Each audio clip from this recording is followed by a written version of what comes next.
Hudyo, no? Kasi ang 50 years or 50th year ay nag-originate sa Judaism. So ang 50 years ay nagsimula sa 7. Ano nangyari yung 7? No? 50 yun. No? I-add number na yung 7. No? So nilalang ng Diyos ang daigdig ng 6 na araw, and on the 7th day, God rested. So yung 7 is completion. Kasi nagpahinga na, tapos din, completion. Pag 6 ay incomplete. Pag 7, complete.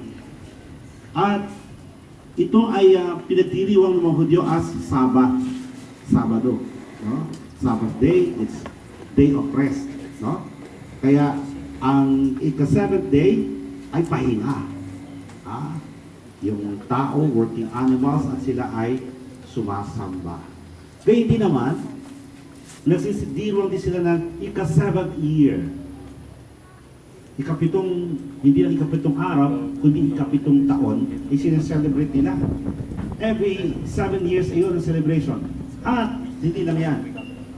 Yung 7 times 7 is equal to ang galing po ninyo, ha? Kita, magaling pa kayo sa akin sa math, no? So, 49. 49 years.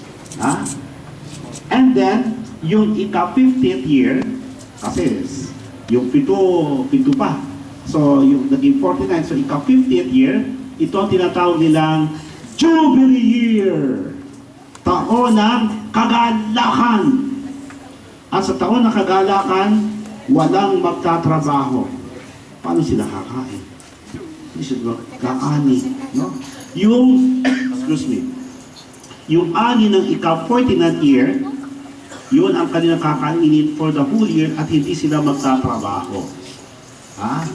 Kapag ikay may utang, burado ng iyong utang. Kapag ang iyong lupa ay kung saan napunta na wala, ibabalik sa iyo.